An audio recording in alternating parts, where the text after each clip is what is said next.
All right, ladies and gentlemen, how the hell are you? I am Chronic Chris from AsgardRadio.com. With me, our fearless leader, Mr. Slider. And today we are chatting with Bill's iPhone, and he's the drummer for one of our favorites because we love the song Faded. We love Just a Man. We love Suns on Fire. How the hell are you today, Bill? What's up, buddy? Yeah, you guys have been spinning them all. Hell We got yeah. we're hey, when people ask for it, we got to play it. Exactly. And dude, I'll tell you what, the first time I ever heard Faded, I'm like, yep, that's my new drinking song. Yeah, it was everybody. I heard that there was a lot of jukeboxes in Indiana that were playing that song. I was still living up South Chicagoland at the time, and you guys were getting radio airplay all over up there. Yeah, it was Faded. Faded started the whole thing going, and then Just a Man did really well too. And then we had a change of the guard with some of the guys, and Rise we came out with, and we wanted to have a little bit of a departure of what Faded and Just a Man was, and have it maybe a little bit heavier. And everybody said, you're going to alienate some of your fans, or maybe you'll make some new ones. And we said, we got to play what we want to play and what we like playing. And that was really our. I mean, Rise was aggressive. It was in your face. We knew that it was going to be a gamble, and yeah, we did lose some stations, but then we gained some others. But now with Collapse coming back around more mainstream, all those stations came back again. So we just wanted to give somebody a real big departure of what we were to what we are now, and give them that shock factor. It worked. It's good. Hey, sometimes you got to make a heavier track. It's Yeah, what you guys want. And that don't make what, to me that don't make sense. Yeah. Where it don't make sense where you play. It's still you. You're just you got a new lineup. A couple new guys, and you're doing something else. Why? I don't understand why stations wouldn't play it just because it's heavier. That don't make Everybody it. thought, yeah, I mean, the whole industry doesn't make sense to me anymore. I mean, Oh. Faded and Just a Man were written before I was in the band. I mean, we knew everybody, and it was I was going to be with the band, and then I was kind of, I kind of pushed them to get Darren as our original singer in the band, and we ended up changing Darren out. Darren had some throat issues and problems, and he's gone on a different path, and we kind of just used it as like a reboot, kind of like all these songs were other guys in the band, and it wasn't. I don't want to say it wasn't our forte, but we come from a heavier background. I mean, we like the Seven Dusts and the Corns and the heavy stuff and Alter Bridge and 3 Days Grace. And, I grew up in Chicago, like you guys knew. I mean, I grew up with the Disturbed guys. I mean, we all had that kind of vein. And this was kind of more Buck Cherry, Blackstone Cherry originally. And it put us on the map. But deep down, it wasn't, I think, what we wanted to be. And it kind of pigeonholed us a little bit. And we said, how do we shock the shit out of people and do something totally out of the blue? And we had all these things, we had all these songs written and done and ready to roll. And it was our choice to go with Rise first. And we're like, listen, if people knew us before, they might say, well, they were kind of Southern rock or had a little bit of a twang. But some people were like, well, we like that. We wanted to shock everybody and say, listen, we still got some balls here. And let's lead out with Rise, shock the shit out of everybody. And actually, the beginning, we kind of got it off Bodies and Drowning Pool, that big scream. That's what we wanted. We wanted to lead off with something heavy like that.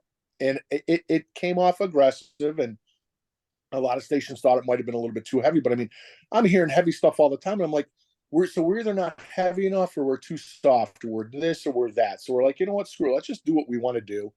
And hey, then tell them stations to go ahead and play, because there is someone out there that wants to hear it. Yeah. And that happened. I mean, we got a lot of new stations, and we I don't want to say we lost them. They just didn't pick up on it. And that was fine. But now that we're Collapse is out for the second week, and it had the biggest debut. We came out number 2, most added at Rock Radio, and we jumped on the chart the first week, I think at 28. And I guess it's back to where we were. I guess it's more mainstream. It's maybe not as challenging or aggressive, and it's something for everybody, I think. And I don't want to say we took the easy way out. We wanted to lead off heavy and let people know it's a different band. And listening from Faded to Rise, you'll know right off the bat it's a different band. And then Collapse kind of eases everybody back into it again. Yeah, but like I said, you guys got to do what you want to do. You can't worry about what others. And we here, and I tell everybody, hey, we're gonna play everything you got, whatever you want us to play, and we let the listeners decide. We don't decide. It's Yeah. it's their station. Asgard is for everybody. And whether you play, maybe some mainstream melodic stuff or start going heavy, man, we're gonna fucking play it, and we're gonna let the listeners decide what they like and what they don't like, and it's because it's up to them. Yeah, it's cool. I mean, and I next time, I mean, we're coming back in June. At some point, there's some festival shows, and we bypassed Indiana. This last tour was a bitch. We drove through tornadoes. We had rain, sleet, snow. We were stranded. We broke down. We called it the tornado tour. Ripped off the roof of the bus. Had to get that fixed halfway done. We were stranded on the side of the road and somewhere in a small town right before Beaumont, Texas, before a big festival show. And this one-armed mechanic comes out and fixes the RV in like 10 minutes for $200. It was the best $200 we spent. I mean, we could have been dead in the water. We went from started in South by Southwest, Austin. Then we did San Antonio, right on into Biloxi. We hit all the southern states. Did a video for 12 hours in Memphis, which is going to be coming out soon. Went right from Memphis, right after the show. We had a Memphis video in Memphis for 12 hours. Did the show the next day. The guys from Shinedown jammed with us. Saving Abel guys were there. We had to drive 600 miles to be in Springfield, Illinois for a radio interview at 7. Then we had to be in Rockford, Illinois by 11 for another interview. And then we had a show that night. So it was like, this run was, we wanted to hit everybody and we couldn't, but there was so many big gaps in between of long drives that we're not going to do that again. But we had this window where we did radio during the day and shows at night. And we will be in Indiana. We will find a way to come out by you guys and do a show. You guys, it's the second time we've been out there and we haven't hit there. So it's definitely on the map to go out there. In the Midwest. We have a Hard Rock casino up here now, and my son works security up there. So if you guys are coming, Gary. What's that? Is it in Gary? Yeah. Been there. I was there about 2 months ago. My family's there, and then I went up for the day. It's not. I like it over there. Yeah, and my son works security, so he told the people who run the concert hall that he goes, hey, my dad's got a radio station. If you need bands or you want him to come do interviews, let him know. And so he gave him my card. So yeah, let's do something for sure. We'll get Chris. There's just, like I said, you guys have been there from kind of the beginning, and we got to get out into Indiana. Like I said, we hit Iowa, we hit all of Illinois, we hit Wisconsin. We got to get in Indiana. And what was it, like a year and a half ago? I think we talked to Mike, was the drummer at the time, I believe. No, I've been with him all the way through. Okay, we had Mike on last time we talked to Sons on Fire. I don't know. There wasn't a Mike. Might have been some John. It was. I think I did the last one with you guys. Was that you that did the Sons on Fire, or the Just a Man? You introduced Just a Man for us. Okay. Yeah. But I think, did we do it with you, or did we do it with Eric, or did we do it with? I don't remember. It was me. It was me and E-Rock. You guys, the same guy. Yeah, me and E-Rock. Yep. Yeah, because you said something about being in a band is like being in a relationship. Yeah. You win some, you lose some. The pain in the ass, all the above. It was no. Being in a band is like being in a relationship, just without the blowjobs. Exactly. Well, yeah, that's pretty much it. I don't know how far we can go, but we can pretty much say what we want. But yeah, that's exactly. Or actually, if you do get them, it's not from the ones you want it from. Right. Hey, feel free to say, this is why I do this for Jim, is because I'm allowed to say whatever the hell I want. No religion, no politics, but other than that, Good. say whatever the hell you want. This industry is like one big reach around. You just don't you never know what you get. That's true. That's no shit. Yeah. Not necessarily. Some of them don't have the courtesy to give you a reach around. And then half the time you think you know who it's coming from, and it's somebody totally different. Yeah. And you know what I found out with being doing this 13 years now? I found out it's rarely the bands that are given the static. It's their fucking handlers and their managers and their record label. Totally, all the time. Because I talked to now when Rock on the Range was going, and I love telling these stories because this shows that I don't believe it's the band. Jacoby wasn't Papa Roach wasn't playing one Rock on the Range, and he came in and I said, look, I said, I know you're not playing, you're not doing interviews, but you know, you're my son, one of my son's favorite bands. Will you just take a picture with them? He was like, yeah. So he went, you know, put his arm around him, and his manager's going, look, oh, we gotta go, and he's like, hold on. Put his arm around my son, and my son was beaming. Took a picture with him, patted him on the back. He goes, what's your name? He goes, I'm Anthony. He goes, nice to meet you, Anthony. I'm Jacoby. Then he goes, we'll talk again, you know, soon. The next year, he was in there doing interviews. My son wasn't with me. His mother wouldn't let him go with me. So I said, Jacoby, last year, you know, you took a picture of my son. I appreciate it. I said, that was better than doing an interview because it was for my son. And he goes, Anthony, right? And that just blew my mind right off the get-go. And I'm like, yeah. He goes, well, where is he? I said his mom wouldn't let him come. He goes, fuck that. Let's make an interview for Anthony right now. Grab my or a video. Grab my phone. We did an interview or a video for him. And he's on, Anthony, tell your mother it's not so bad. There's no drugs or alcohol in here. Well, at least on the media tent. But it ain't so bad over here. So you need to come on out, buddy. Man, it was fucking awesome. And then when everybody's a dick. Yeah. And then I was out in Sacramento for Aftershock, and it was right when my daughter had my grandson.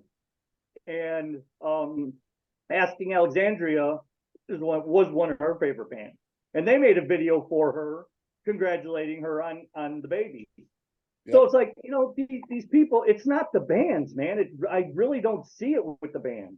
Man, it's not all that serious. These guys tend to like overblow everything and over protect, and I mean, not to say there's not some whack jobs out there, but it's not all that serious, man. Just take your time, just be cool. I think our slogan last time we were on what might be is, you know, don't be a dick. And that's the problem with most of these guys. They get their head a little bit too big, and they let their handlers think that they can walk on glass and their shit don't stink. That's bullshit, man. That's bullshit. I've seen it with bands, and I mean, we had a band come through and they didn't have a contract, didn't have a label, and they were just cool as hell, hanging out at the merch booth, having drinks at the bar. The next time they came through, they had a contract and a label behind them and a couple of handlers, and they just sat in the green room all night long. And it's like, dude, come on. That makes sense to me, man. I mean, you're already there. You're not doing anything. There's nothing cool going on backstage anyways. It's not what everybody thinks. You should love to go out there and do something other than staring at a wall or the same 4 or 5 guys every day, and do work when you're there. Take advantage of the situation when you're there. Otherwise, it's a missed opportunity. Yes, it really is. It's huge. And Maria, from In This Moment, she had these big old fucking, you know, probably 2 foot fucking heels on, and she's walking with her guitar player. And the girl that was with me at Rock on the Range one year says, Maria, I just got to tell you, and hi, can I help you? Hi, can I help you? No, you're not going anywhere. Go get down. She goes, she's like, I just want to tell you, and her handler turned around and says, Maria, we got to go. Lady, you got to leave. Kristen turned around and said, you can wait 1 fucking second. And she turned around and she goes, I just want to tell you, Maria, I love you. I love everything about you. Your voice, you're beautiful. I think you're fantastic. Maria goes, oh, sweetie, that's so nice. And she gave her a hug and she gave her a kiss. And she was like, oh, she is fucking awesome. She is. Yeah, we played a couple shows with her with a previous band. We did some shows out New Mexico, Phoenix, out west, they've always been cool. Everybody in that band's been cool. And, you know, but it's the handlers that want to make, you know, not to say that, you know, there is certain times when you can do things and certain times when you can't. Festivals are one of those where, you know, it is strictly by the book and you got to be a merch table for signing or something. That's one thing. But when it's just a regular tour and it's nothing that pressing, you know, that time isn't all that important. No. But there's a way to handle it. You know, they don't have to be douchebags. They don't have to pull them away. I mean, it's going to leave a bad taste in their mouth.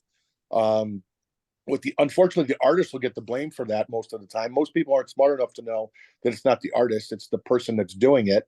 But that's, you know, I don't like, I mean, unless something's really pressing or you're on a deadline, you got to catch a flight, or, you know, there's a certain time, you know, like you can only sign for an hour and then it goes into that. But there's a way that these guys can address it to not be such douchebaggery. Yeah. Yeah, Right. there is. So now let me ask backing up a little bit here. Let me ask what happened with your tour bus when you broke down? So we were coming through, we did the show in San Antonio and we were on our way at about midnight, on our way to Biloxi. I don't think we were going all the way to Biloxi. I think we we're going to stop in Beaumont or just outside of Houston. And the rain started coming down, and we're all Midwest. I'm in the Midwest, so I mean, we're used to it. It wasn't all that much. Then it really started blowing. Then you're on a 2-lane highway looking over the edge, and it's swaying you back and forth. Trucks are flying by you. And then this wind blast came. We thought we lost the satellite on top. We didn't know if it was air conditioning. We didn't know what this thing was. We just turned stuff smashing and flying off. And then water started coming in on the inside of the windshield like a waterfall, and you couldn't see. So we finally pulled over, looked, and it ripped, it shredded from the driver's side. So about 3 feet in, sheared the roof off. So the roof kind of flipped up and water was getting in there. And then we were going through so much water. What happens is I was in the back sleeping and I woke up to, oh shit, we're losing power. And it was 40 miles an hour. And I could look out the window and I saw it like you could tell we were doing slow because you can kind of see stuff out the window. Wasn't, you know, blasting at 80 miles an hour. Right. I remember us pulling over about 5 a.m. and we were by a hotel. And I mean, don't forget, we played that show and left, never slept. So I'm halfway sleeping, halfway not. And it's 5 a.m. I'm like, I just got to get in a fucking hotel. There was so much dysfunction. Nobody knew what was going on. Now, you know, we lost power. It's not moving. It's just coasting. And we're like, the guys are semi-mechanical. So they knew it wasn't anything major, but you never know when you're on the road. You know, these guys can rip you off, tell you it's a transmission, tell you something. And I mean, we didn't know it wasn't anything totally serious. So I checked out. I had to go to a hotel. I checked into a room at 5 a.m. and I was out at 7. So I used a hotel room for 2 hours. I just had to sleep and just get away from it for a minute. Johnny was up the whole night calling places to try and find out who can fix this thing. And he happened to find a place outside Beaumont. And we started it in the morning and it seemed like it was okay. And then it was doing it again. We limped into the shop and it was, I mean, there's nothing else around. I mean, this was a little shop, Winnie, Texas. And this one-armed mechanic comes out. One arm, he's got his arm in a cast, broke his arm, one arm. And we're like, you can't even script this. So now we got a mechanic that can fix it. One arm, we have to kind of lift him up into the RV because he can't jump up and use his other arm. This guy's looking at everything. He's like, where are you guys from? And we're like, San Diego.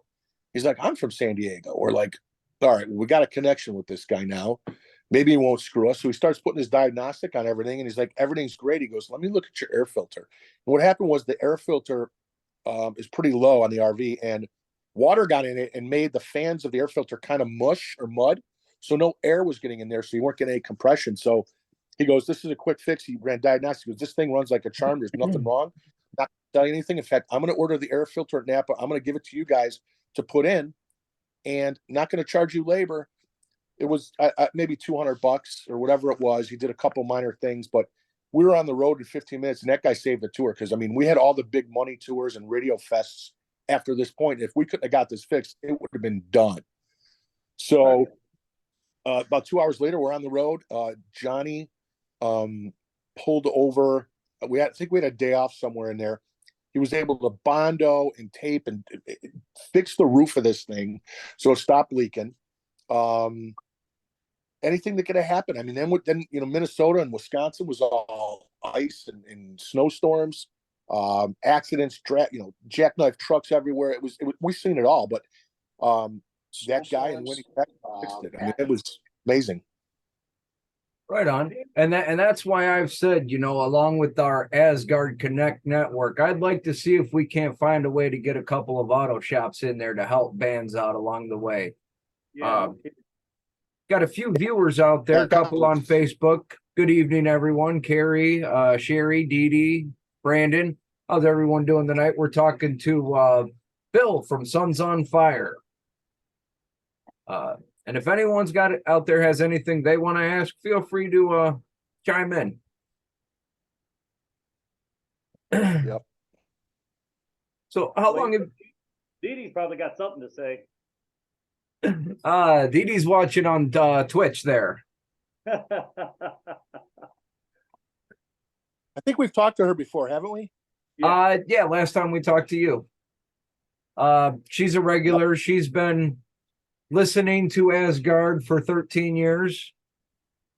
Pretty much, yep. Yep. Now, so when you got, let's talk about, I know we kind of touched on this a little bit before. So we'll get on again for our new listeners, and this damn dog is, I'm gonna kill it. Where did you get started? How did you get started in music? Was it, did you start with lessons? Did you just pick it up, doing music? What was how'd you get started? I started playing drums early on. My dad played drums. Then I played in all kinds of bands in Chicago. I think we talked about this last time. I was with a signed band right out of high school, signed to Island, and played with those guys for a while. Then I moved to LA, all self-taught, never took any lessons. Probably should have. I remember my dad back in the day saying, what if Frank Sinatra calls you and wants you to play and he hands you a thing of sheet music and I can't read music? You just lost that gig. I never learned to read music. Played by ear. I would say Kiss, Tommy Lee, Tommy Aldridge, obviously Morgan from Seven Dust, big influences, Will Hunt, kind of that vein, always played around bands. Then I moved to LA in the late, what was it, 90s, 2000 or so, played around there for a while. And then we came out and we did the Kicking Kate project, which that was big. Did a lot of stuff with them, a lot of stuff with Jägermeister. We did all the Jägermeister tours, had a good relationship with those guys. And then went on a hiatus. And then, during COVID, we all kind of did our own thing for years, screwing around. And I just, if I couldn't do anything on the level where Kicking Kate was going to at that time, I mean, we were out with we played Disturbed in This Moment, Seven Dust, all the festivals, band camp in Wisconsin with JJO. I mean, we were on a roll there for a while. And I said, you can't come back and start where you left off. You'd love to. And I just hated at that time, obviously you're getting a little bit older. You're not wanting to do the same things. You don't want to start at the bottom of it again.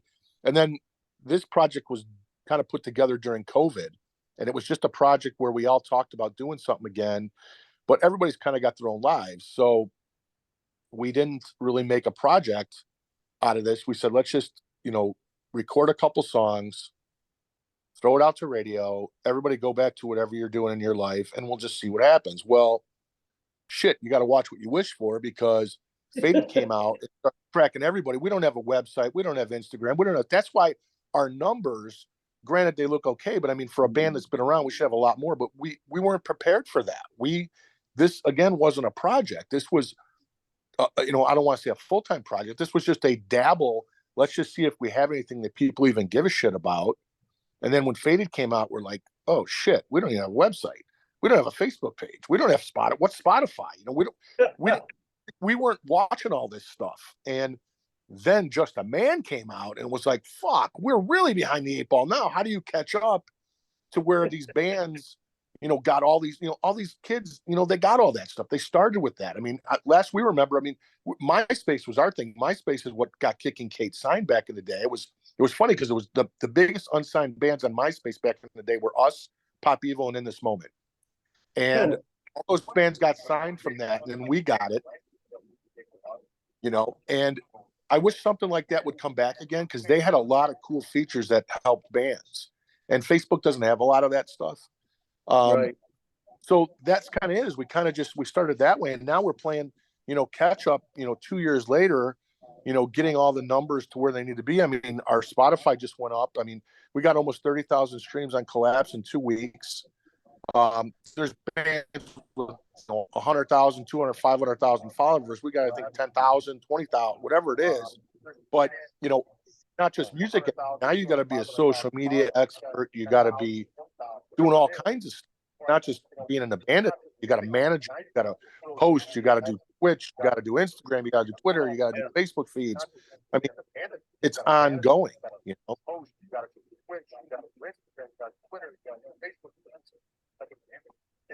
Yeah, there's so much out there now. There's so much. I started a TikTok to do just for the station. I got, you know, I don't do Twitter though. That's Twitter just I No, don't think it's too much. Yeah, but you got to have Instagram. You got to have Facebook. I try and keep it small so we can, you know, it's still getting out to the masses. I mean, it's shit. You don't need to get it, but you know, we both, Chronic and I both have YouTube pages where we, you know, post all our interviews, and so yeah, it gets to be too much, and you gotta hire like 3 people just to keep up with everything. And you got to do content that's cutting edge. I mean, you're sitting here trying to, you know, do whatever you do during the day, and it's like all of a sudden I got to go stand on my head and play Naked Twister to get engagement. Like, what the fuck? I mean, how much creative content you can come up with? I mean, you want to see us driving down. I mean, the stupidest stuff gets. I mean, I just took a picture out the window driving from our show in LA or San Diego to LA one day, and it was about 45 seconds of me just showing LA traffic on our way to the whiskey.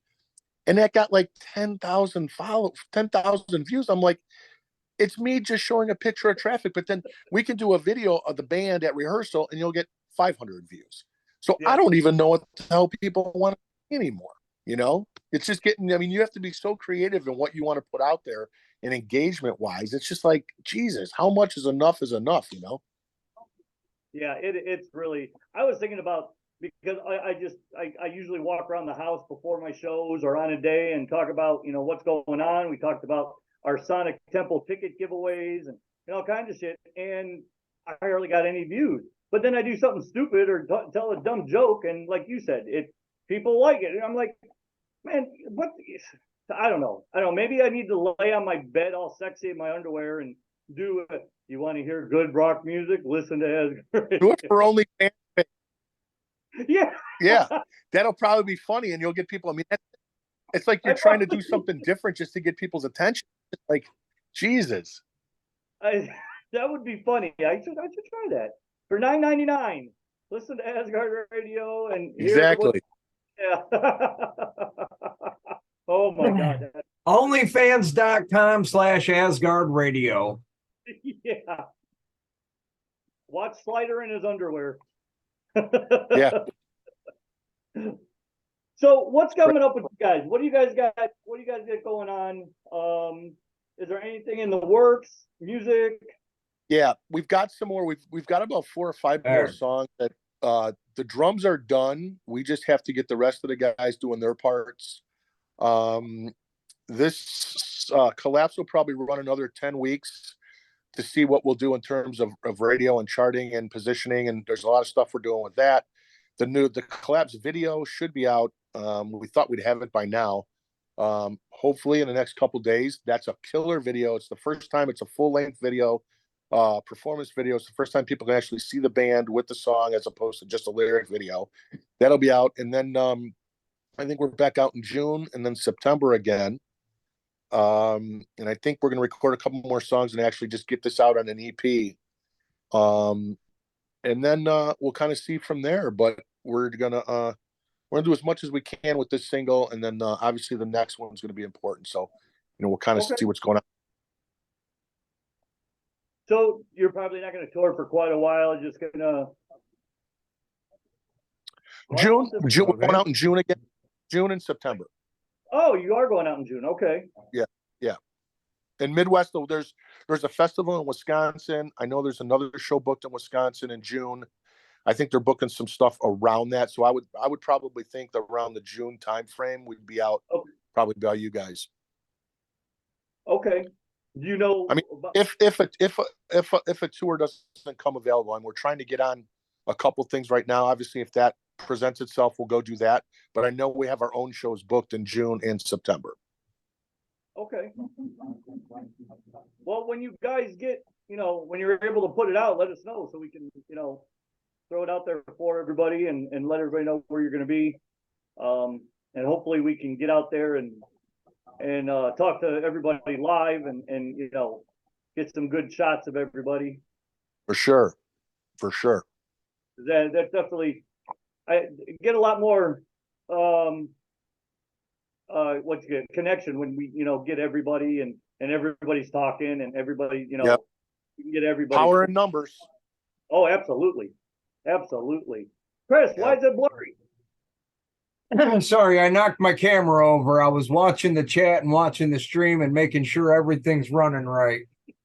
Plus, we're playing some Sun's on Fire in the background for the listeners because Okay. it was requested. Of course it was. So what do you guys think of Collapse? Well, Go ahead, Chris. I'm not sure. Let me refresh my memory real quick. You really? Oh, crap. I like it. Okay, I like it.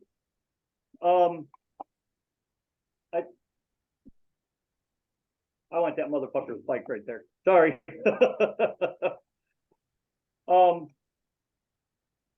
I liked it. I think it's I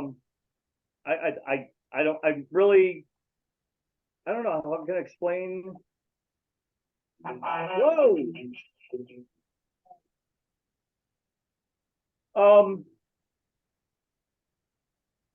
There, now I got that playing in the background.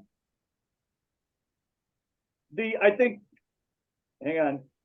Uh-oh. Hold on, I lost everything. There we go. I like the riffs in it. The riffs in the beginning are great. I think the vocals are clean. And I overall like the song. There's Who do you think it sounds like? there was one part, hang on.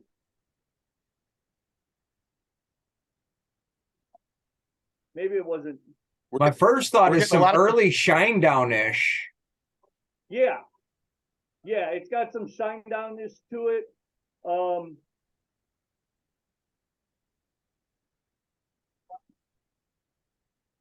There's two bands that we've been compared to on this song. I'm not going to tell you if you guys can hear it or figure it out. It's almost like I feel that I mean it's melodic. It's it's hard to put it. It's more melodic than the other your last song. It's slower, but I do like the riffs in it. I like the guitar is and like I said, everything is really clean. And I think it's I like the heavier stuff you guys do, because I like heavier music. Well, that'll be next. and like I said, that's what I said. I don't understand why radio stations would, not play because you're heavier. That don't make any sense. I mean, but it is a little bit slower than I'm used to, but I mean, it's a great song. It's a clean song. I'll tell you two bands that have been brought up that people say we sound like Seether and Stained on this song. I can see Caesar. Okay, all right. See, for some reason in my brain, I keep reverting back to Shinedown's 45. Yeah, that's a good song. Yeah, that's a good song. And all those bands, Stained, Seether, and Shinedown, all with the S's. I mean, they're all those are all good songs and good bands to be compared to. It's just we wanted to go a different direction with just one, just to put our foot in the water and see what type of how our social media would react, how people would react. We're predominantly, the first couple songs were all male dominated songs. We wanted to see if we get some more of the female songs with this one. It seems like it is a little bit more wider of a range, but the next song is definitely going to be back in that heavier vein. I don't know if it's going to be it's going to be a good mix between Collapse and Rise. It's going to be heavy but melodic. The next song that we're looking at, I think it'll please everybody's appetite. Well, I think anything you put out there, Dee Dee's gonna get moist over it, and she's gonna put your guys, she's gonna put everything you guys had put out there. So yeah, we're gonna have to finally get out there and meet her. Yeah, you're gonna have to get up there, yeah, because she'll like lose her mind. Yeah, She put Collapse, Faith, yeah, we see her on the. Good. Yep. You guys got them all. Yeah, she said they're all good. But see, I don't, like I said, I like everything, and the reason I like everything is because I have no talent. I have absolutely nothing whatsoever. I can't sing. I can't play an instrument. I bullshit. That's all I do. For a guy who likes everything, he sure hates Nirvana. Oh my God, fucking that. Fuck no, that's the worst band I ever fucking heard in my life. And I've been listening to shit since fucking my first album was in '77. So wow. Rock and Roll Over was my first album. Nice. So, but oh my God, I can't. Nirvana just, yeah, they were different. They definitely changed the industry. That's for sure. Yeah, but no, I do like all music, and like I said, I'll never say anything sucks or you guys there's something wrong with it. If I think if I hear something that might be like a little off with with a bass or a drum or even with a riff that doesn't seem like it fit, I'll say, hey, you know what, maybe this isn't it, maybe this song, this riff, it just didn't fit in there. But God, no, I'll never tell anybody they can't play because I can't. I don't have shit. Love it's tunnel vision. I mean, you put stuff out, it's tunnel vision. It's like you get so wrapped up in it for so many weeks or however long it takes bands to put stuff out, and we think it's the greatest thing for since sliced bread. And then once it comes out, you're like, oh, maybe we could have did this differently, or maybe we could have did that differentently. I don't think there's ever been a point when something comes out from us and we're like, oh, we wish we would have did this, or we always want to make it better, but it's always after the fact. You never, because you're so close to it. I mean, we have a close group of radio folks around us that we knock ideas off of and send stuff out to ahead of time to get some feedback. And the problem is everybody has an opinion. So one guy might like it, one guy might not like it, or some girl might like it, and some girl might. It's like even though you're sending it out to get feedback, you're still trying to figure pissing in the wind of which way to go with it. And it's like your baby. So I don't think you're ever going to make everybody happy, but at the end of the day, you have to finish it. So it's like, let's just make it, finish it. And sometimes, you wish that you might not have finished it as fast or gave it a little bit more time, but you can't, because there is time restraints. I mean, you got to shit or get off the pot with a song and get on to the next one. Right. Now, what I like is like it seems like after COVID, every band that we talked to had like 2 albums, in the can ready to go. Because they were writing and, like this Zoom, and practicing like this. They had nothing to do. Yeah, exactly. Yeah. But now that COVID's over and they put these albums out, I feel that some bands are rushing now. Some bands are trying to get stuff out because they got those 2 albums out, real quick. And now they feel that they have to get another one out because they want to go on tour with new music. Well, you just put out, say 20, 24 new songs. You got a shit ton to play. If you're going to be either direct support or an opening band, it doesn't matter. You still have all these songs to play that some people in the country might not have heard yet. So I think that you could tell when a band is rushing it compared to right after COVID, where they took their time and they tweaked this and tweaked that. So now I think it's just everybody's trying to get out there, and for some bands it's just not working. Yeah, it's a mad rush. It was like a hurry up to stop almost. Like COVID left, it gave you a lot of time because don't forget now, we're almost 3 years out of this, but at the time we didn't know what the hell this thing was going to do. Right. We didn't know if touring was over. We didn't know if people were going to come together. You really, and it's crazy to me that it even got to that point. Um, you know, everybody's got their own idea on it, and we won't get into that. But I don't believe that the world shut down the way it did, and for as long as it did, and it affected so many people and businesses. Everybody for a year, lived in a total unknown of, I don't believe this is happening to the United States. This might be something that you might see in a third world country or something, but all of a sudden, everybody's in masks and things are closed down. And I remember, I think it was right before your interview the first time, or it might have been close to it, when I said, I'm not going to worry about this thing until something happens in Vegas, because Vegas is all about money, and and I think like next week Vegas closed down, and I was like, holy fuck, this might be something, because Vegas is closed. I mean, Vegas doesn't close for shit. Yeah. The one you need to worry about closing is Disney. Yeah. When Disney closes, that's when shit's serious. Yeah. So it was a weird time, man. And I think it gave people a lot of stuff to write from, experience, and time to sit in a room and not knowing what the hell's going on in your life. And it gave people a lot of content to write. And now I think that everybody's back.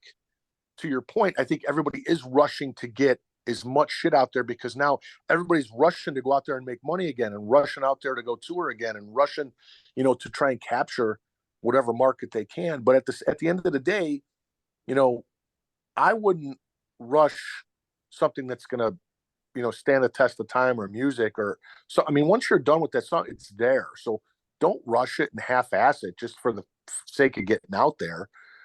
Put your best foot forward.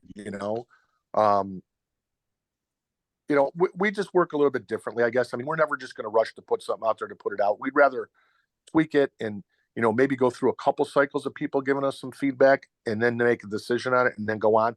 And there's always another song you're going to be able to write. Just save that time for the next song. Just don't overdo it. Yeah, absolutely. You don't want to overdo yourself and then burn yourself out on trying to get everything out there, and then like, all right, let's go tour. And Yeah. I mean, shit happens, on tour, like you said, with it breaking down, but that's fixable. You being exhausted from, doing everything, that's something that's just something. Well, what's even crazier is I found out the second show I had a stress fracture in my right foot. So I played the whole tour. I mean, I'm sitting right now with my legs up, but I found out, the whole 2 weeks, 3 weeks, I played with a stress fracture on my right foot, which isn't good when you're playing drums and it's your right foot. So, yeah, it just back to getting stuff done, and just, you almost overcompensate or overkill it, or put too much ingredients in your soup if you wait around and not make a decision on something. You can overkill the song by putting too much in it. It's like, get it to the point where you think it's great, get a couple of good people that you trust to give you some sort of feedback on it, and then go on to the next one. Yeah. Oh, yeah. Speaking of, I get to go to Louisville finally next Wednesday to go to a specialist, spinal specialist up there. I've lived in Kentucky for 3 years. We moved here 3 months before COVID hit. So I've never actually got to go exploring around Kentucky. I said I'm going to go to the doctor. I'm going to cool place. I'm going to go get a baseball bat from the factory itself, and then I'm going to go to Churchill Downs, break in, and do a lap around the track. That's awesome. That's awesome. Yeah. I'm getting ready, hopefully, to heading out to Sonic Temple here real soon. So we'll be doing that, getting some interviews there. That'll be cool. It's always a good time there, because that'll be good. A lot of good. I was there the second year they started, which was my first year on air in 2010. And you just go talk to people. I know everybody there obviously is outgoing, because we're all either DJs or photographers or, interviewers. And so you just meet a lot of people, and it's fun when you go back and you're like, damn, I ain't seen you in a year. How's everything going? And you just bullshit, and, and then all of a sudden it's like, everybody's jockeying for position to get interviews. Then after all the how you doings are done. That's how it is with the bands. Right. You go out. Yeah, same thing happened like when we just went out. I mean, we played this big festival in Biloxi, and Nonpoint was there, and the Blacktop Mojo guys were there, and the Otherwise guys were there, and all bands that we're all friends of, and you don't get to see them a lot. And then when you actually go do festivals, you're like, hey, I haven't seen you in 6 months or a year. How you guys been doing? Same thing for us. And then we watch each other side stage and harass each other and play jokes. And Oh yeah. it's like you don't want it to end, but you can't play forever. Right. No, you're right. You can't. Although, there's I don't know if there was an all-girl band. They were all teenagers and then early 20s called Dowskin. Do you remember Okay. Dowskin? Well, they're punk No. rockers. Okay. They were girls. They were teenagers when they started. The oldest one was 19 and the youngest one I think was 16 or 17 when they started.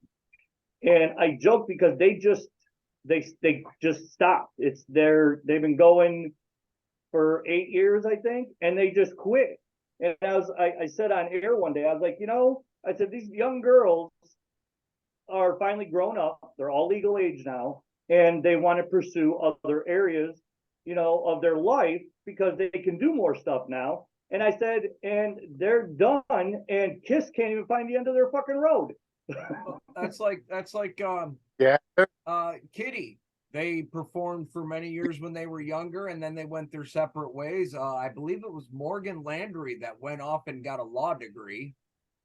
And now, what was it? This last year or two, they decided to get back together and do another tour. Yeah. It's funny, man. A couple of these bands could just, they'll take some time off. They've had a couple hits, and then they come back, and it's like they take off right where they were. And it's amazing to me, man. I mean, that's the thing with this industry. I mean, if you can get one hit, you can make a career. I mean, there's bands out there that are still playing. You get a couple hits. It's just getting that 3 minute and 30-second song that can change your life, Yeah. Right? Hey, and I believe Ozzy's gonna do like Lemmy. He's gonna do his last show within a week before he dies. Yeah, that guy, he's done a lot. And, I don't know if it's Sharon that pushes him or he pushes him or his handlers push him, but that guy doesn't really need to do much of anything anymore. And he still has the will to go do it. So, But I he mean, wants to get out there for the fans and for the people. So yeah. And you know what? I always joke because I seen Kiss and Ozzy and Metallica, Motley Crue. I seen all those bands in the 80s. And then, I saw Ozzy in Germany in 90. I saw Aerosmith and Whitesnake in Germany in 89. And, and then I see him now and I'm like, oh my God, especially Kiss.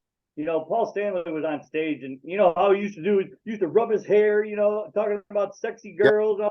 He can't do that no more because it's a fucking wig. So, he kind of moves it a little bit, but you can tell it's a wig. And I just like, guys, it's 50 years. Hang it up already. 2 days ago on Friday, or was it Saturday or Sunday? I think it was Saturday. Saturday, I went with, you guys know L.A. Lloyd, the Rock 30? Say again? L.A. Lloyd, the Rock 30 Countdown. You guys familiar with the show? No. Syndicated show. Anyways, I went with him last Saturday to see Stephen Piercy play at a venue out here. He killed it. Really? In fact, my buddy from Enough's Enough, Johnny Monaco, plays guitar with him now. And then he's got the friend of mine, Eric, plays guitar. And then remember Chris Hagar from Rough Cut? Yes. Rough Cut's playing, he's playing bass.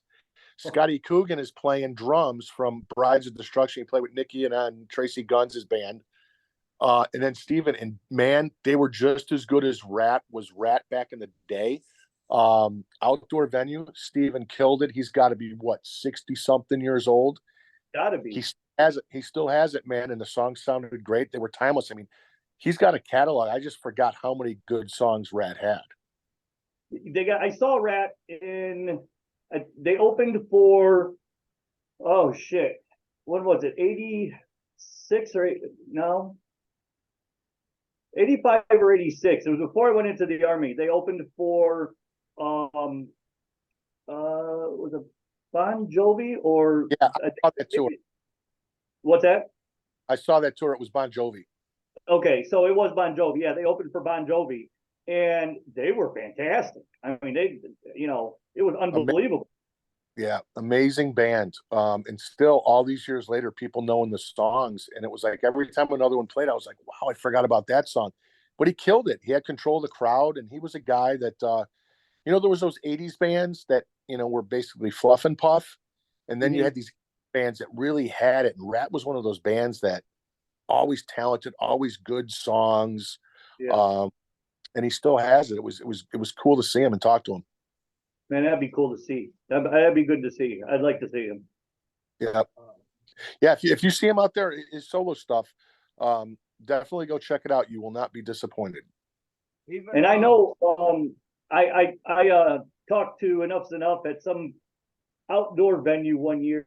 Queensryche was there. Sebastian Bach was there, and but Enough's Enough was there, and those guys they were fucking killing me. I was dying in the act that they had us rolling. They're so funny. And I grew up with those guys in Chicago, and their original incarnation was awesome. Derek Frigo was on guitar.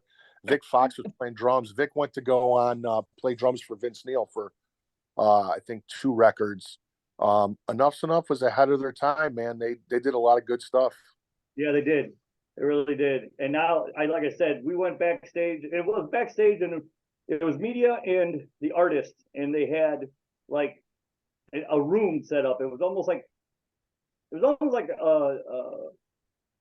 was a bar. There was a buffet there for everybody, and everybody's sitting around bullshitting. And man, we were fucking dying in there. It was funny as hell. Yeah. We were just having it's fun when you get to see these guys just let loose and fucking just be jokes. Tip's a fun guy. Yeah. Oh yeah. It was great. Hang on, I'll be right back. I gotta find out what my dog's doing because he got quiet, and he's like my grandson. If he gets quiet, there's something going on. I'll be right back. All right.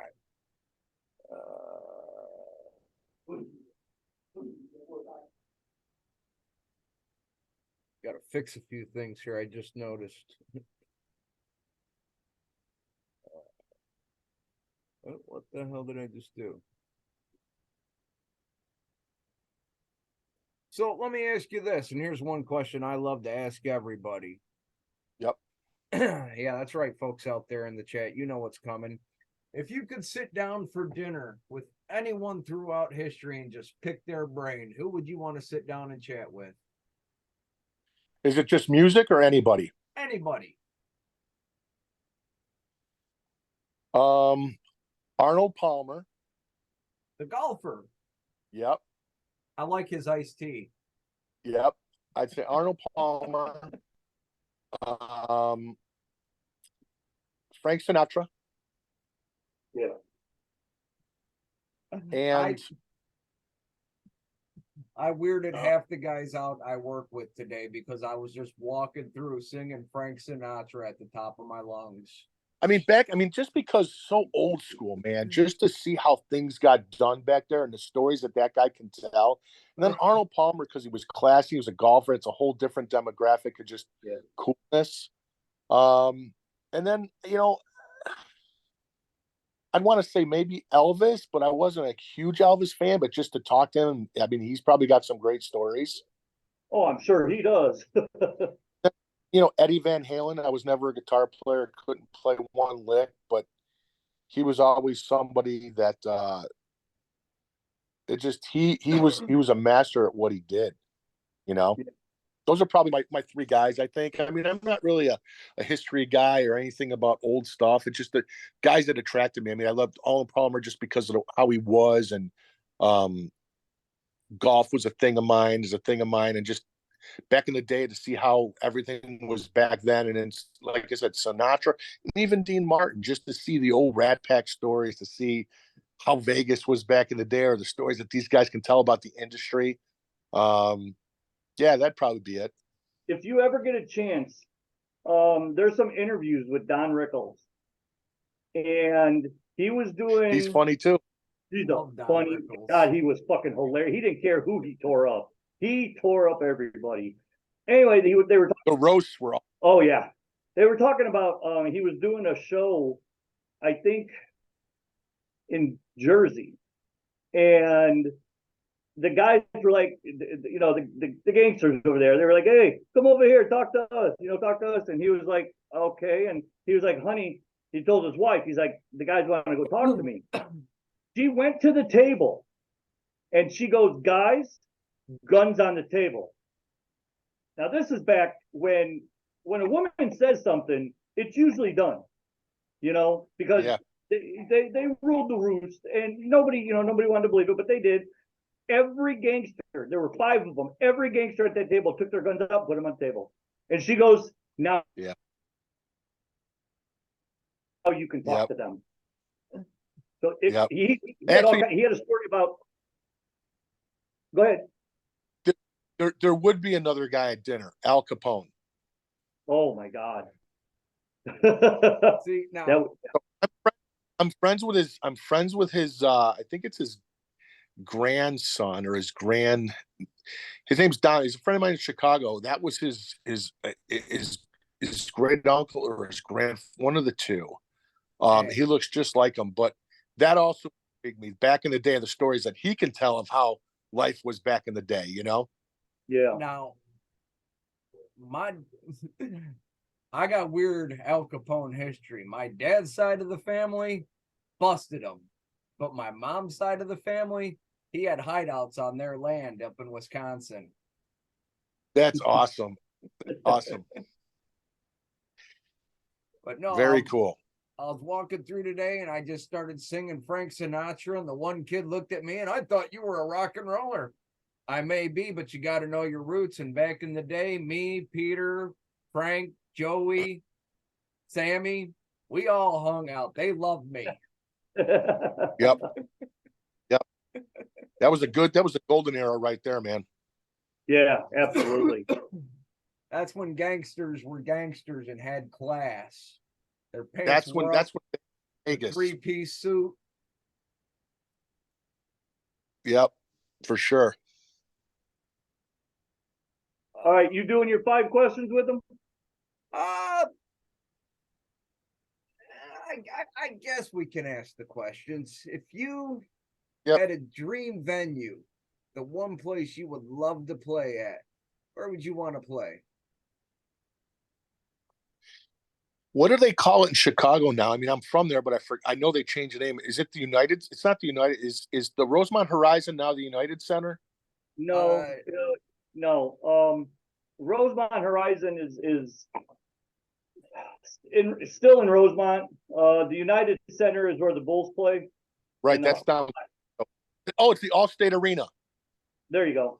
Okay. Are you thinking of Tinley Park? No. I was thinking of that one too, but Allstate Arena is where the Rosemont Horizon is. I would pick that venue or Red Rock in Colorado. Dude, Red Rocks is, I gotta say, I think it's one of the most popular venues. Yeah. Everyone wants to play Red Rocks. Or Alpine Valley. Is Alpine Valley still in Wisconsin? Oh my God. Yep. That's where I saw Metallica open up for Ozzy. Yeah. Oh, I saw that.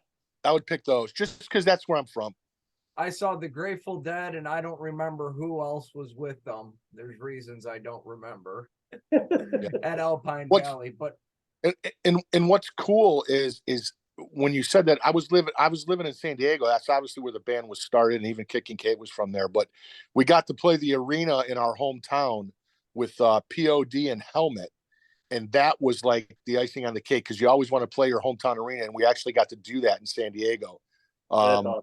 So I think playing where you're from is kind of the cool thing. So Alpine Valley or the Allstate Arena would probably be my first 2 choices. right on.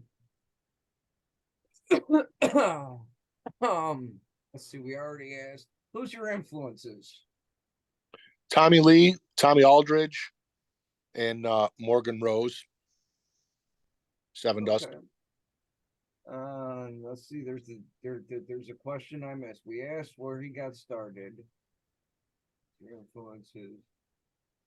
I don't remember what the 5th question is. Damn it.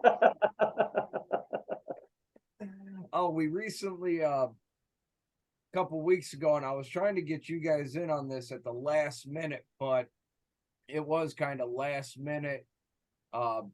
One of the guys that had a whole bunch of bands ghosted me and took a bunch of bands with them, and then I was scrambling at the last week. But we still talked to 56 artists in 12 hours for the world record. Really? Yep. Nice. And I had to ask everybody at least 5 questions. So Yeah, it had to be at least 5 minutes and a minimum of 5 questions. So yeah, I popped in after I got off work. I popped on for the last 4 hours. So 4 hours, yeah. yeah, No, it was at least 5 hours. was it? Yeah. Okay. But yeah, Very I popped in, but it was fun.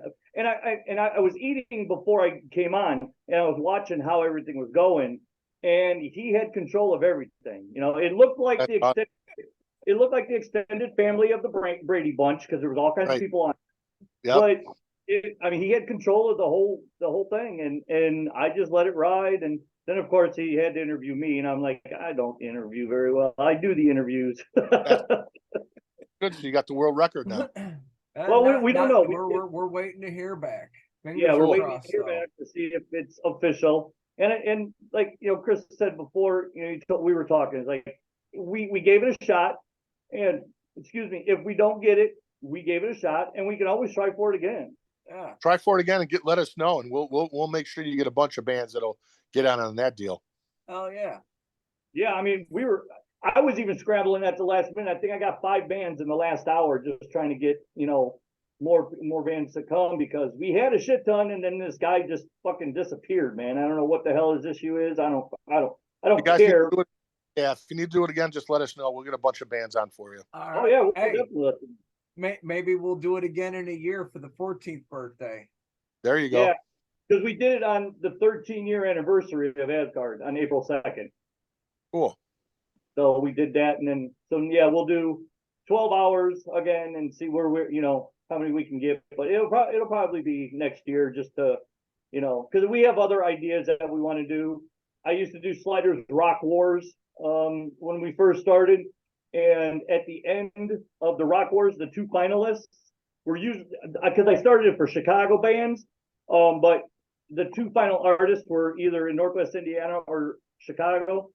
They would do a live show. I got a venue, they do a live show, and I always had a band that was either their first time on stage or, just starting, who opened. And then I had coins made with the logos on both sides of the bands, and I'd flip it, and whoever it landed on, that's who went on first. And then you vote online. Your tickets were your stubs. You put them in the boxes for the band, and we count them, at the end of the night. And then the winner gets to do an encore. And what was really good about it is that the band that was doing the encore would call the other band up, and they'd all sing like, just cover songs or each other songs and shit. So it was really cool. I did have a lot of fun. But when I expanded internationally, which I never thought I would, I had to quit because it wouldn't be fair to them. But I think I have an idea to bring back. So you were following all the Chicago bands. Well, yeah, because when I first started. What year was that? When I started, it was 2008 and 2009 is when I was going to concerts. And in 2009, I'm thinking, these guys don't have a platform. So my stepbrother is a VP at Chase Bank in Chicago. Told him what I had in mind, and he helped me write a business plan.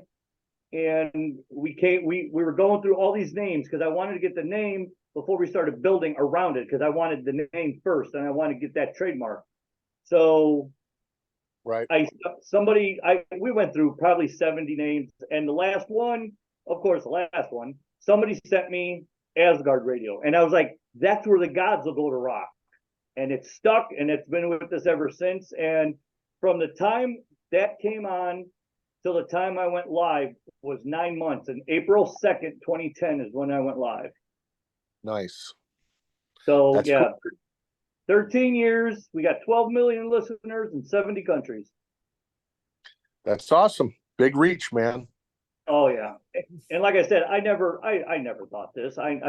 because I was doing it for the Chicago bands, because there were some really good bands out there, you know, in 2010 and 2011, and then the end of 2011 is my first band I got from Australia, and I was like, oh shit, what do I do, you know? So I went back to school, got my master's in international management, and learned some shit, and here we are. That's awesome. That's a good story. Yeah, I mean, it just started for the Chicago bands. That was it. My first local band was Thorn Fetish out of Northwest Indiana. So you go back a ways. I think I talked about this in our first interview. So the band I was in Chicago was Diamond Rex. Yeah. Okay. All right. Yep. God.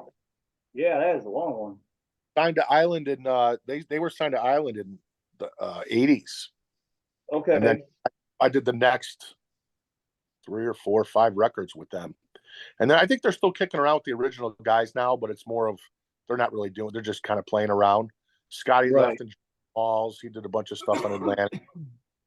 But yeah, that was kind of the foray into the whole rock world, you know. Mm-hmm. Yeah. Thorn Fetish was the first one. Sinister Fate was the second one. And then it just kept growing from there. And, you know, I started, you know, Thorn Fetish got me into Chicago, and, you know, that's just how it started. Then I just started meeting bands that they were playing with. I met, let's see, I met Texas Hippie Coalition through them. Cool guy. Oh yeah, awesome. Fuck yeah, I love Rich Anderson. Yeah, Makes they're me a laugh. great guys. You know, shit, I can't even tell you. What the hell is it? Lollipop somebody. What the fuck was it? They never had a drummer. Right.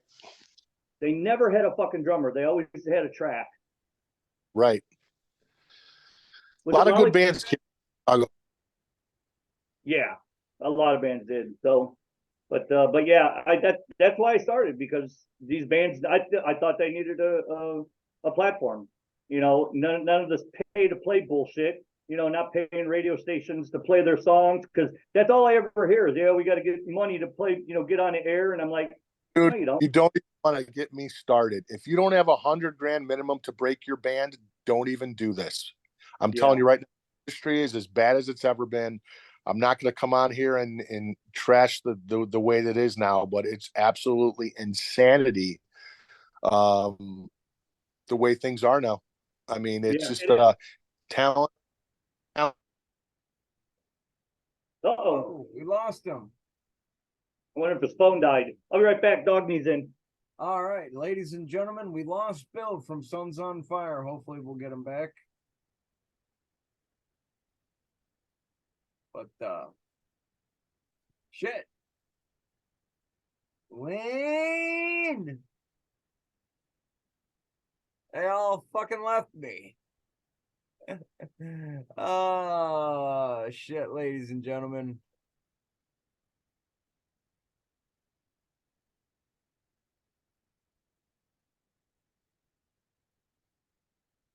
Hey, don't tell me this is gonna fail now too.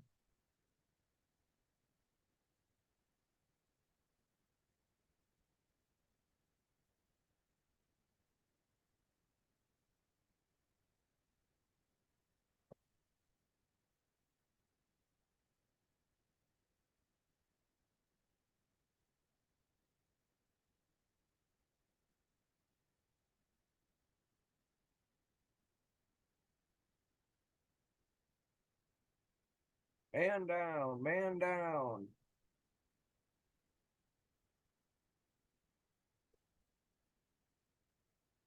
We'll get him back.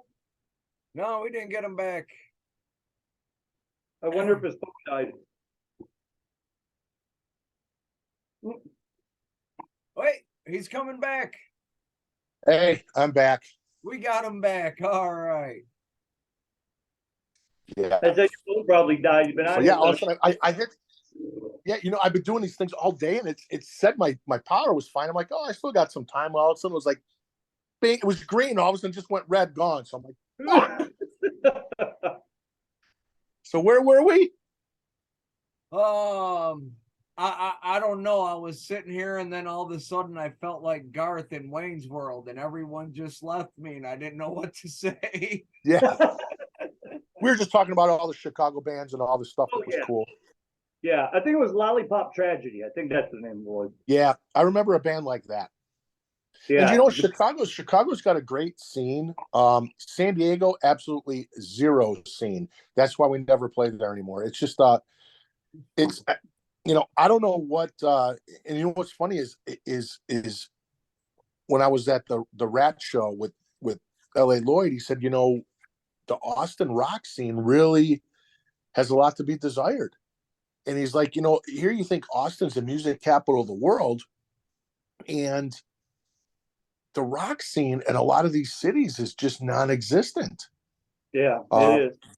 and I don't know, I don't know what's going on. I mean, it's just crazy to me. I mean, you think the music capital of the world have a big rock scene. Now there's a couple good rock bands in Austin, but predominantly you're looking at country or you're looking at, different things. And, San Diego, no rock scene whatsoever. I mean, the station there doesn't give, like I said, we were playing the arena there with POD and Helmet. We thought for sure they would do some stuff with us. Nothing. So, I mean, it's got to be so corporatized, and these DJs are so worried about losing their jobs, and they're just taking the paycheck. Nobody's pushing new music anymore. We're going to play new rock from Billy Idol, Rebel Yell right now, or John Cougar Mellencamp. And it's like, what happened to the stations that take chances on new rock? This is why Gene Simmons says rock is dead. Yeah. Part of it's true and part of it's not. It's dead because nobody's trying to do anything new, but it's dead because the industry fails to let new bands come in. They want to stay with what's conservative and what's middle of the road, and they don't take a chance on anything new. So the industry's part to blame for that. But thank God there's some DJs and stations out there that will do the independent route and do what they want and don't have the iHearts of the world telling them what to play to secure their paycheck. But also there is kind of a monopoly in terrestrial radio. I won't say the name of the company, but if you look up the sky, there's these big white fluffy things that it's named after. Yeah. And they basically control your terrestrial radio stations, and they're the ones that say, well, you got to play this and not this. So it's amazing to me, man. And they're on a rotation of bands because who pays the most gets the most plays. So they're on like a 300 band rotation. I mean, but that's the thing to me. So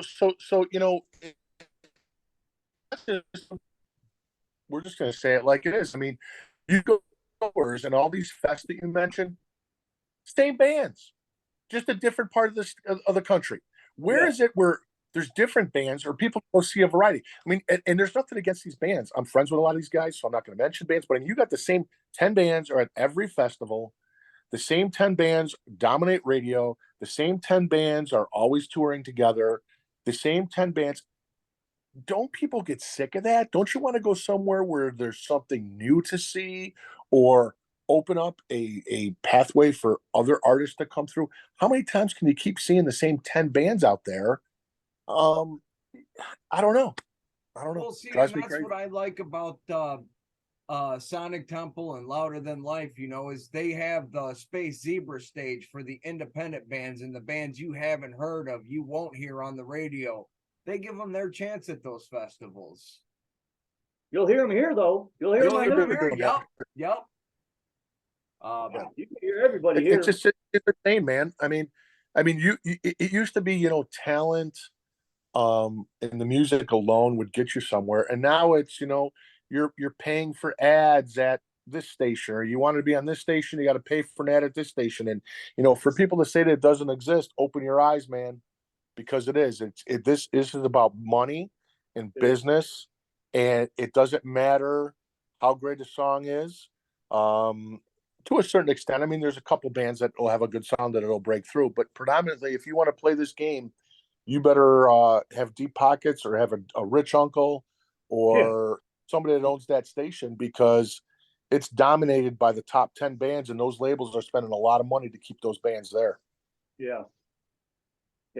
And see, that's exactly why I started this, just because I don't believe in all that. I want everybody to have a chance. I literally, and people think I'm always full of shit, but I literally want everybody to succeed.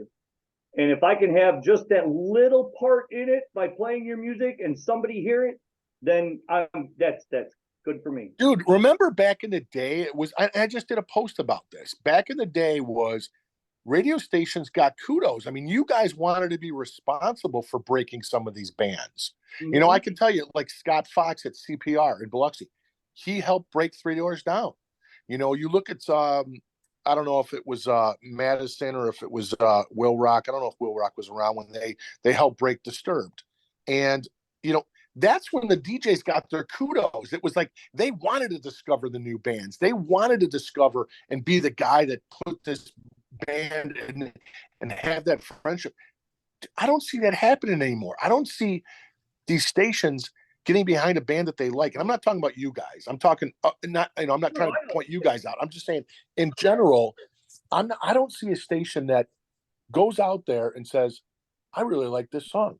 I don't care what people say. I'm going to play it. I was telling you about that L.A. Lloyd with his Rock 30. He does that. There's a couple individual guys that will do something like that and say, you know what? I'm going against the grain, and I'm gonna push this band because I like them.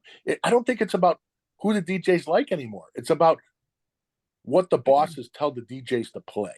Remember the early 2000s when that Shaggy It Wasn't Me blew up all over the place? Yeah. That was because of a DJ in Hawaii sitting there downloading music off Napster. Played it once and instantly their phone line blew up with people. What was that? And they played it again and it spread like wildfire. Dude, I thought that's how, when I was a kid, that's how I thought radio was. I thought you got in the business because you love music. Yeah. You got in the because you want to, you know, bring new music to the fans and to the people. You know what, dude? I really don't think if there was a million people calling for some of these bands that some of these stations, I'm talking traditional terrestrial FM radio. Yeah. Okay. I don't think these DJs would still play it because the corporate suits don't want them to. Right. And that's what sucks. It's like now all of a sudden you're basically a robot being told what to play. You can't even pick what you want to play anymore. Yeah. Where do you get off of doing that just to hear yourself talk on the radio? And again, I'm not speaking you guys because I love the whole thing about internet radio. I've loved it ever since I saw it. I talked about doing a station. I love it because I was on this side. It's almost like if you're on this side, you really have an appreciation for what you guys do. Because there's nobody telling you what to do, how to do it.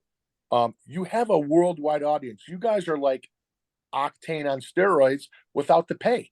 You don't have to pay for your service. You can play what you want. And I'm you know, everybody wants to hear about, you know, we were on Octane. We did all that stuff. It's all cool. But these internet radio stations have the same capability that they do. And you're cooler and you don't make it about you. So many of these DJs, it's about them. Now you can write fan clubs for the DJs and you can buy autographed pictures of it. What happened about the music and breaking new bands and being about the business? Yeah. No, I get it. I mean, that's, you know, like I said, everything we do here, I pay for. Yeah. Everything. When I went back to school for my master's to learn international stuff, because I didn't know how, you know, trademarks and music and stuff, you know, playing from other countries. I didn't know if, you know, what the regulations on that. I learned that. I mean, I wanted to learn so I can, you know, what I was hoping is trying to get maybe like Sweden, and another band from the States be able to trade, you know, concerts, you know, somebody go to Sweden, they play with them, you know, tour with them, Sweden comes over and here. You guys got the platform to do that. I mean, I love the whole concept of internet radio. No boundaries, do what you want, worldwide audience, play what you want. You're still providing a service. I don't know. Do you guys report to you guys a reporting station for what you guys do? Or okay. No. I mean, some of the internet stations are reporting stations. That helps too. But I mean, you're doing it for the love of the music. And I think these people lost that, and they lost the fact of trying to make a difference or making a change with bands.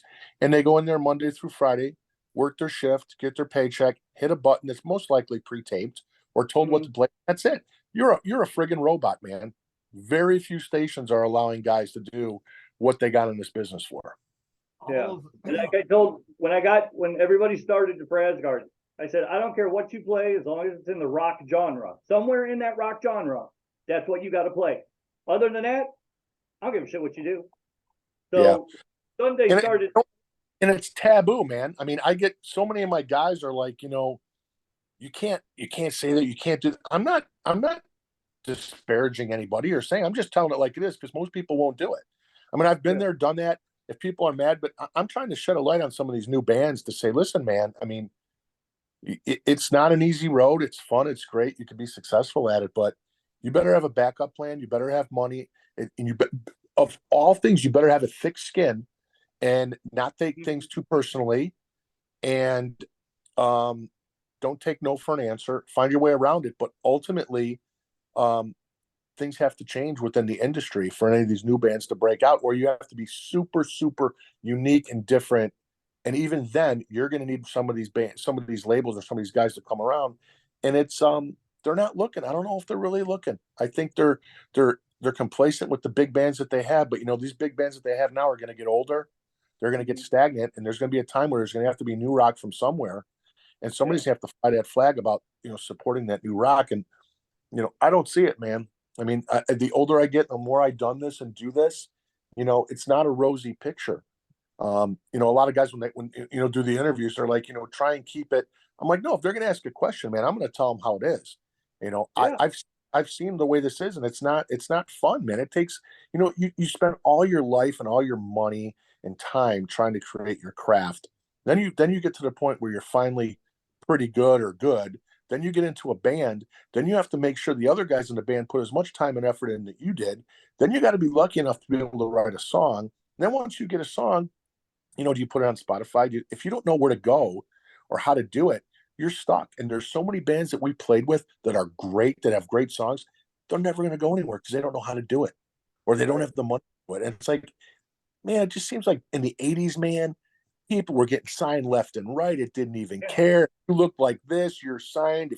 And now there's no artist development anymore. You better have your shit together. You better have 1 million followers on Spotify. You better have 1 million followers on Facebook. You better have all this stuff in line before they're going to touch you, because they're not interested in developing you or babying you through. They want the turnkey. You got the. It's like you said, it's a business. If they already know they got 1 million followers on their own, we can put something out and hopefully all 1 million buy it. But if you have a band that doesn't have a lot of followers, they don't have anything going on Instagram, but their songs are great, you still have to develop that band. And these labels don't want to take the money to develop that band anymore. They want the proven model, proven method, instant credibility, instant 1 million followers, and you're off to the track, because they don't want to put the money out. Right. You're right. They don't. Nobody wants to put the money out. And we don't get, when people have a gold album back in the 80s, that was a big deal. And if they went platinum, holy shit. Think about it. You had tangible products back then. You had an actual hard copy of something that people paid for, $13, $15. Now you have something that's duplicatable by digitally, that there's no hard asset to it. Yeah, you're only charging 99 cents or $1.29 for it. So to sell 1 million of those, it takes a little bit longer. But to my point is, 1 million back in the day, you would generate $15 million of album sales. 1 million singles these days, it's I don't know, man. The money, that's why all these bands, you see the MTV Cribs and all these, those are all bands that were back in the 80s and 90s. You don't see that. You see pop stars or country stars doing that. Rock, you don't see this big crazy stuff, And if you ask me, your pop stars, like your Kesha, Rihanna, those people, if you ask me, Justin Bieber, they're not real musicians. No, dude. There's so much stuff you can. I'm not saying there's so much stuff these guys can do in a studio with auto tune. I can sound good as a singer. Right. Also, I mean, I worked at a certain place up just south of Chicago in Braidwood. You probably know, you're probably familiar with the guy. That's where I take a lot of my shit from. And I love independent bands. bands that actually are working, sitting down in the studio, writing their songs, writing their music, coming up with it, not bands, not people in a studio. Here, this is what you get to sing. 5 different people wrote the Yep. dumb lyrics and 10 people got in on the music. Yep. Yep.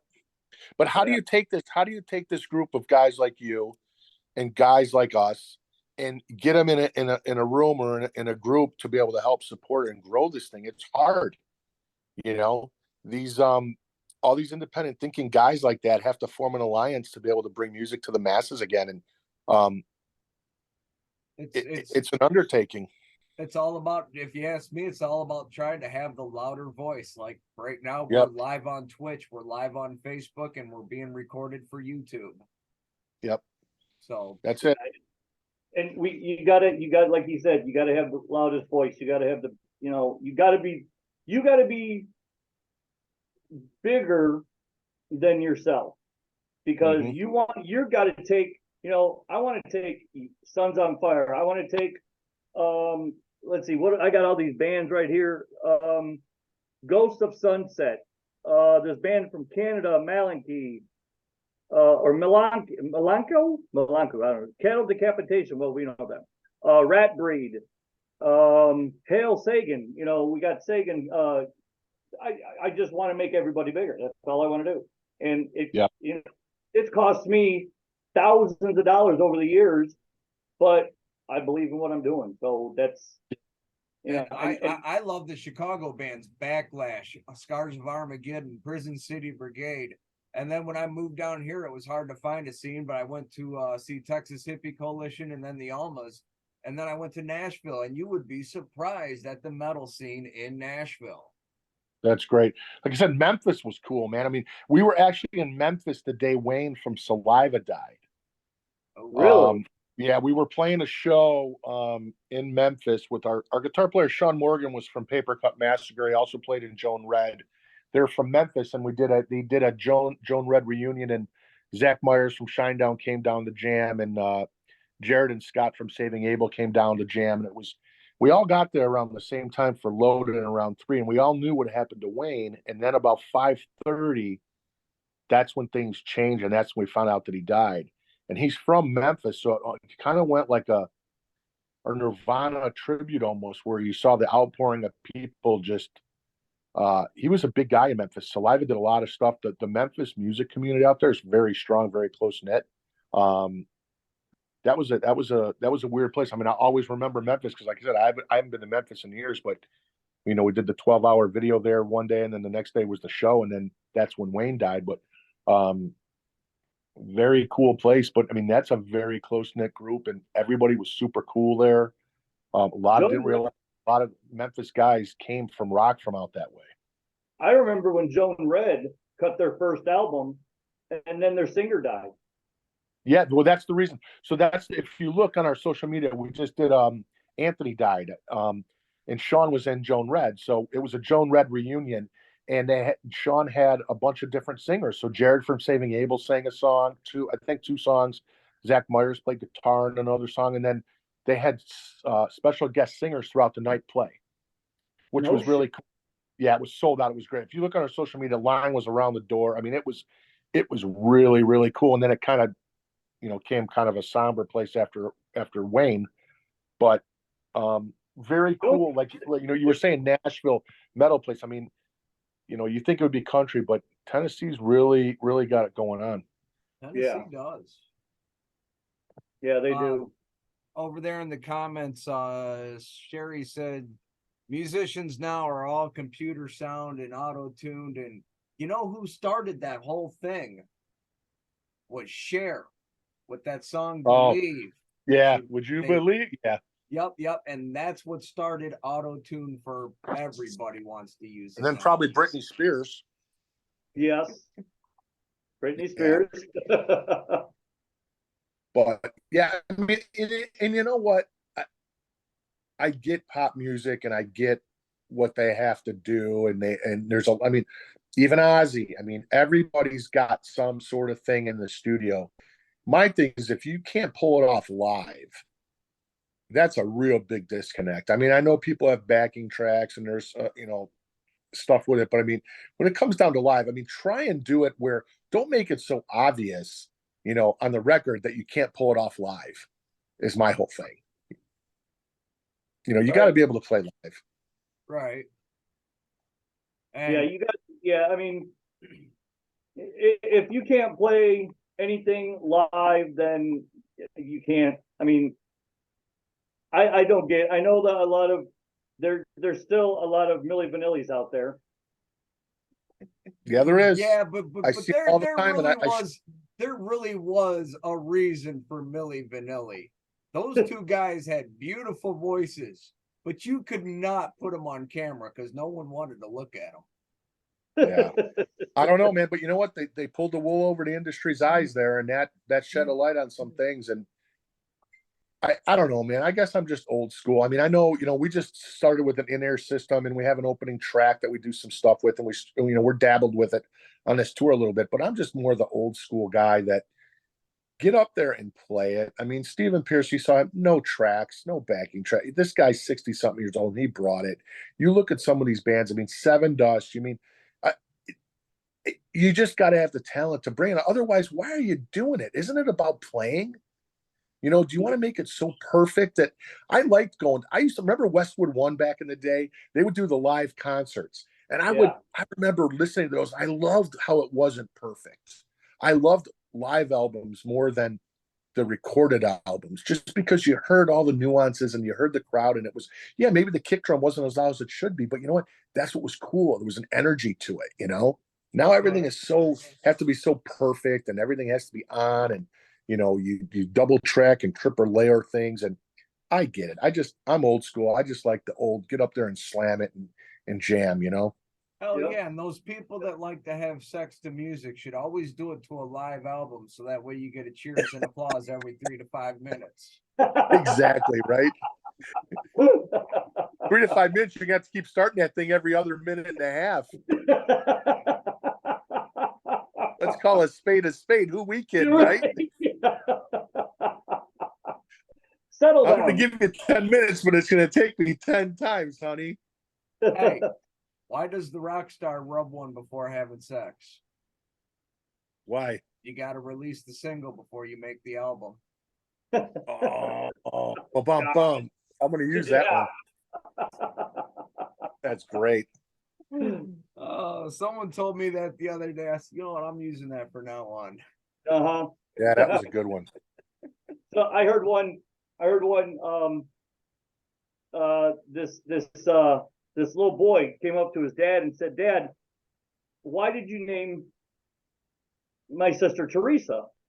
And he goes, "Well, your mother's favorite holiday is Easter. So what we did is we took the same letters in Easter, and it came out Teresa." And he goes, "Oh." And his dad goes, "Well, why do you ask, Alan?"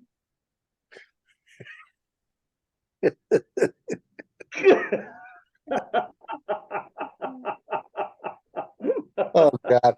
Everybody's taking Alan right now, and they're trying to move it around. Yeah, everybody's like A-L-A. What? Hey, is that an E-N or an A-N?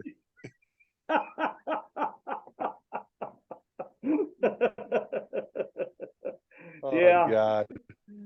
Oh. All right, Chris. Where are we going from here?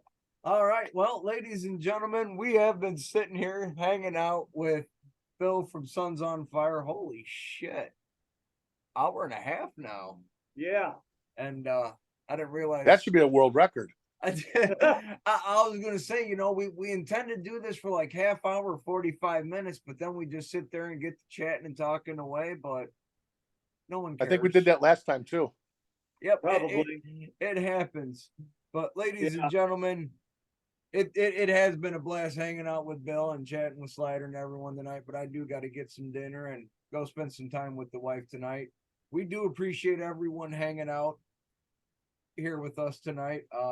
Asgard on Facebook, YouTube, Twitch TV. And don't forget, you can always listen to Sons on Fire Faded every Whiskey Wednesday. Bill, you guys are on tour. Where you guys headed to next? We're gonna do some stuff, I think, in Phoenix, Texas, Wisconsin, Illinois, Indiana for sure. That's all in June and September. I think we're back in the Midwest again. We're gonna hammer the Midwest, man. All right, Oh, yeah. I'll be there. Where can we find you guys all on social medias? Sons on Fire on Facebook, Sons on Fire official on Instagram. I would stay on those right now. Message us, send us a good thing. Look us up on Spotify. We're really starting to push our Spotify numbers since we're one of those bands that were late to the party. Hook us up on there, listen to singles, share Collapse. New video will be coming out hopefully any day now. Oh, yeah. Well, we appreciate everyone tuning in. You guys know where to find me on AsgardRadio.com Wednesday, Friday, Saturday, and Sunday. You can find Jim with new music on New to Use Day and the old classic stuff on Throwback Thursday. April's on Monday nights from 8 to 11 Central Standard Time. And Miss Shockwave will wake you up and get you started in the morning, 5:30 a.m. to 7:30 a.m. Central Standard Time, Tuesday, Wednesdays, and Thursdays. Thank you for tuning in, everybody. We appreciate y'all tonight. We love you all. And keep it rocking, keep it rolling, and you know what to do with it after that. Thanks, guys. Thank you. Thanks, Bill. All right, buddy. See ya.